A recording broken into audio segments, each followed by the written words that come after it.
Welcome to Newfluent Pilates with Marissa and with Sugarbear. Today's video is focused on the posterior chain, which is all the muscles that connect on the back of our body from head to toes. So let's get started. Lay down on your back. Knees are bent, feet are gonna be on the mat. Work around whatever dog is near you. Let's start by finding that neutral spine. Your tailbone, back of ribs, and shoulders are heavy on the mat, and there's a little arch under your lower back where I could put a blueberry. We're gonna start with our hamstring slides. Take your left leg and slide it out to a straight leg, keeping connection with the ground, keeping control of the movement, and bring it back. And switch to the other leg. We'll continue alternating legs as we go through this movement. It's a very slight movement, but what we're doing here is strengthening the backs of our legs, our hamstrings, the backs of our knees. This is excellent if you have knee issues, but always limit your range of motion. If it doesn't feel good to straighten the leg, or if it doesn't feel good to bend the knee closer to your body, just change the range of motion that you're working in to suit your body, your knees. Good, find that breath. Exhale as you extend the leg out, and inhale to bring it back in. Let's do one more each side, slow and controlled. We never want to fling our legs about or swing them. We want to have lots of control over the movement. Last one on this side. Good. And bring those legs back together. We're going to go next into our bridging. So finding that neutral spine, making sure we still have that. Take an inhale to prepare. As you exhale, you're going to lift your hips up towards the sky, keeping that neutral back in one long diagonal from shoulder blades to hips. And inhale to tap your bottom down to the mat. Exhale to come up. And inhale back down. If you need to take a rest at the bottom between, that is absolutely okay, or you can flow through this. A progression here would be to hover your arms above the mat. It takes some of the stability away. On your next bridge, pause here. A lot of times we tend to push our body back when we're in bridge position. I'm doing it right now. Bring those heels towards that bum and the bum towards the heels and continue moving. You'll notice that difference, how we brought all that movement, all that work to the back of your lower body. Good, let's do a couple more. We love bridging because when we're in bridge position, it is the opposite position as sitting. And hold this next bridge, meet me here. We're gonna lower and lift our hips just an inch.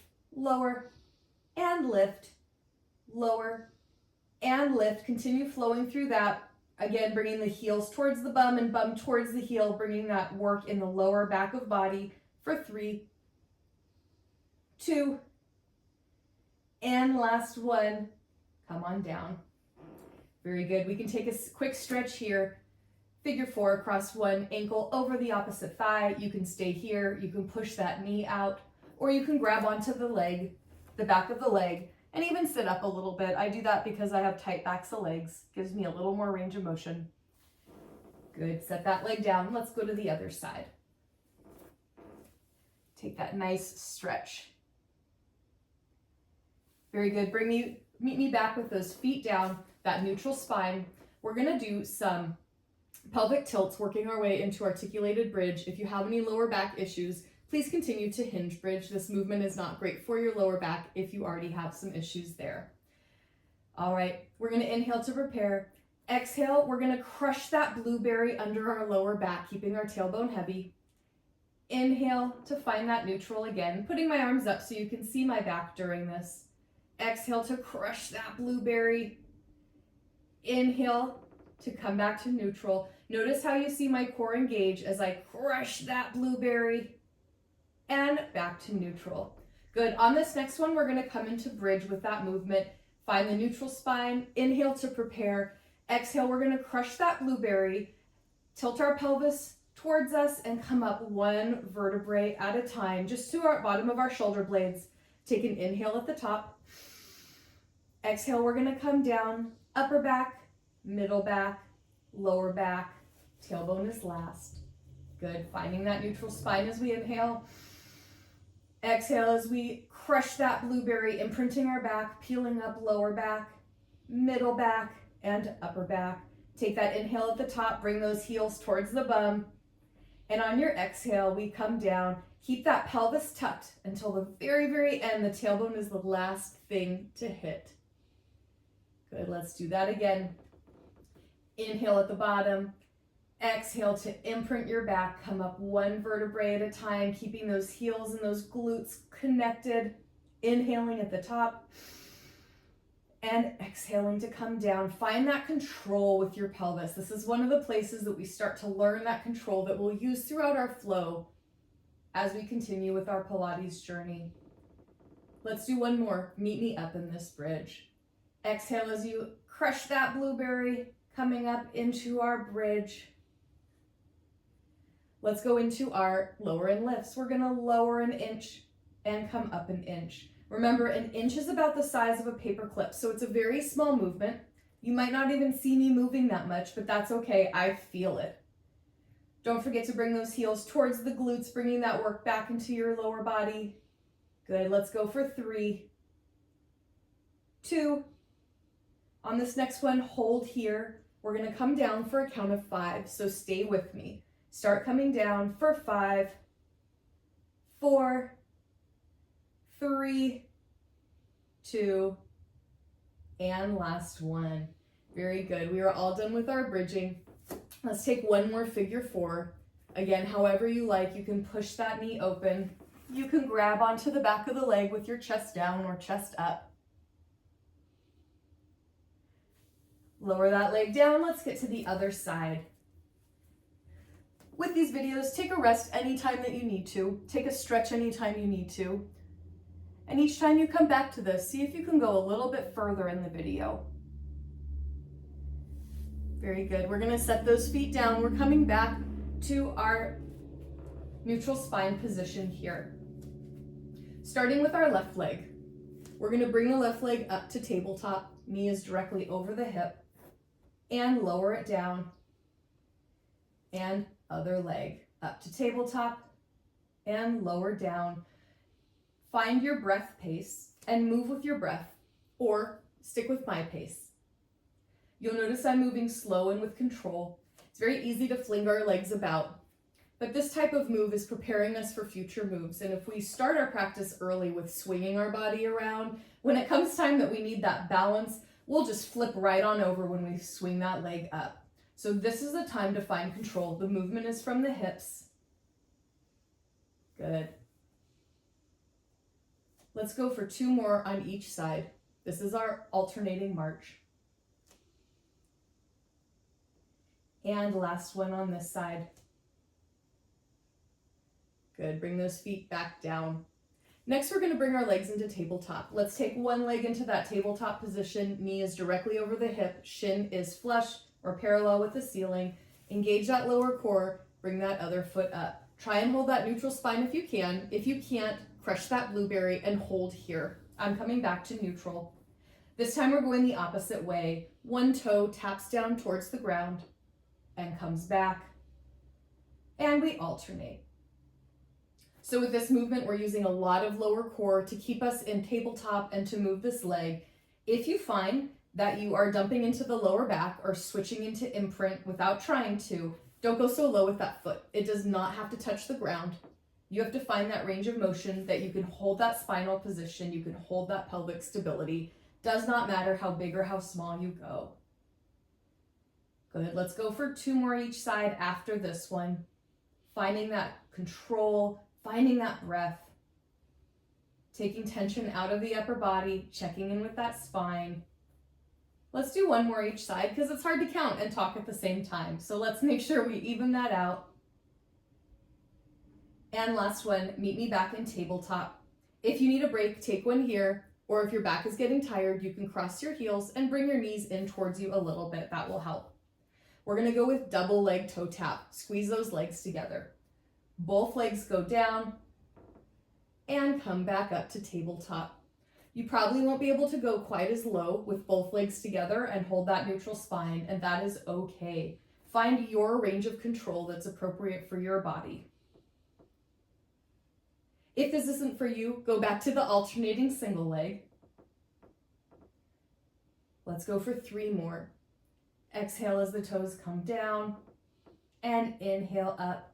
Noting that I don't change the angle of my knees. And we'll do one more after this.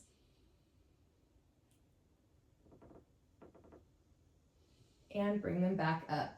Very good. Go ahead and bring those feet down. Let's do a supine twist here, one of my favorite stretches. Drop your knees in one direction. Arms can come out to a T. Head goes in the other direction, and enjoy that nice lower back stretch here. If you want to pause and just stay here for a while because it's a glorious stretch, go ahead and do that. Always take the time to stretch your body. Maybe we can all find the level of relaxation that Sugarbear has found during this video. Good, let's bring those knees back to center. Drop the knees in the opposite direction. It's okay if they don't touch the floor. Turn your head the opposite way and take that nice stretch. You should feel it in your lower back, in your obliques.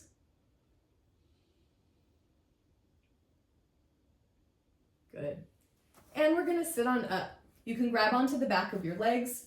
You can bring your arms up for a roll up, or the advanced version would be to have your legs down on the ground. That's something to work towards.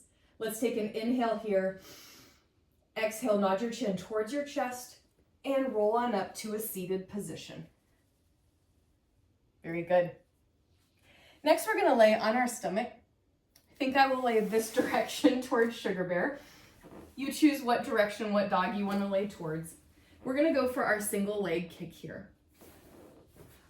Hands are on top of each other, and head is gonna go on the back of your hands. I'm gonna have my head turned so I can see you and you'll be able to hear me better, but you should be gazing down.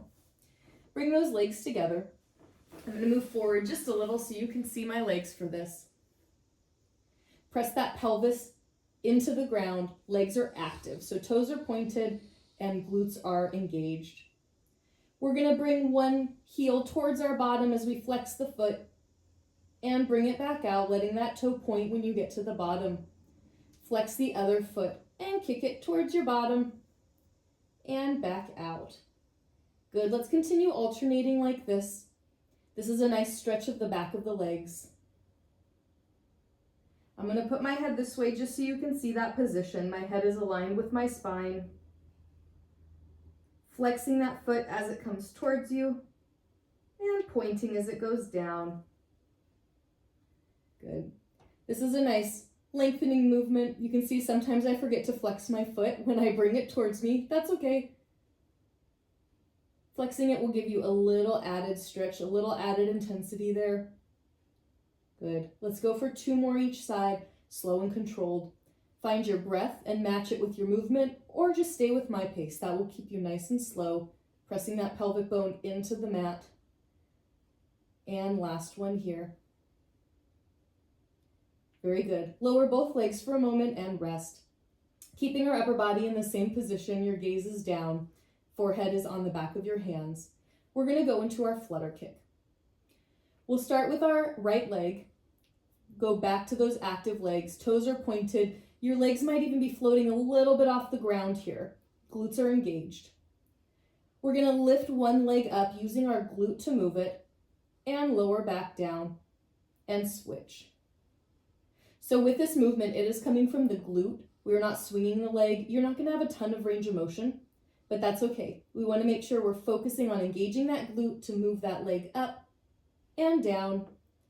Notice my toes are pointed, my legs are engaged the whole time, regardless of which leg I'm moving, and pushing your pelvic bone into the mat. Good. Here's what it looks like with my head in the same position that you're in. I realize you'll have to turn your head to see what that looks like. Good, let's go for 2 more each side. Think about lengthening those legs. You've got rainbows coming out of those toenails and you're shooting them against the wall or whatever's behind you. And rest. Very good. We're gonna take that into a flutter kick. So upper body stays in the same position. Let's reactivate those legs. Toes are pointed. We're feeling that lengthening of our legs. And we're gonna kick again using our glutes. Again, it's a small movement and we're moving faster. We are fluttering and kicking and kicking. We are half swimming here. We're not using our arms, but we are kicking the legs and kicking the legs for 5, 4, 3, 2, and 1. Rest those legs down. Let's do that again.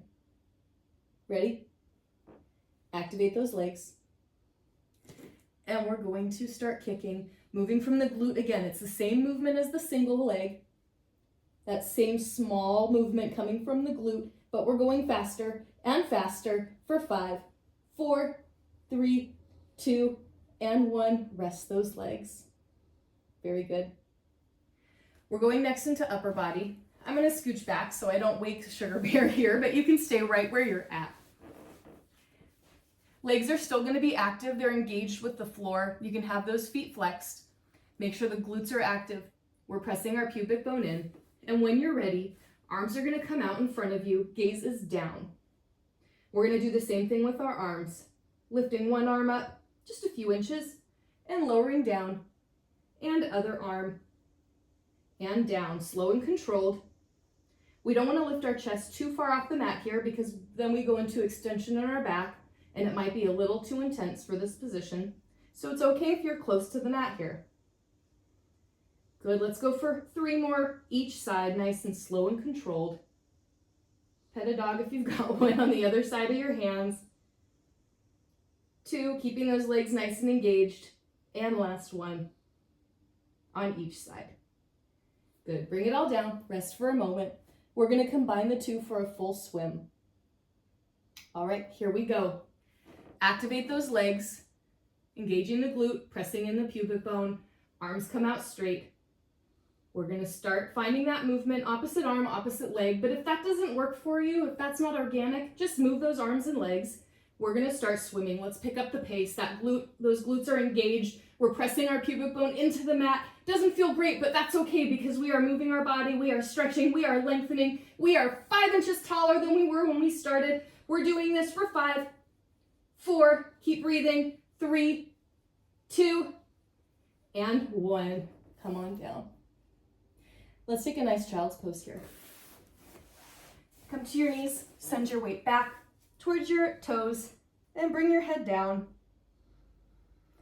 Let's take a breath cycle here. That one got our heart rate up just a little bit. And one more breath. Let's walk the hands over to the left and send the hips to the right. And then let's go the other way. So hands and hips are opposite directions for our oppositional stretch. All right, that was our posterior chain flow. Thank you so much for joining me today, and we'll see you for the next one.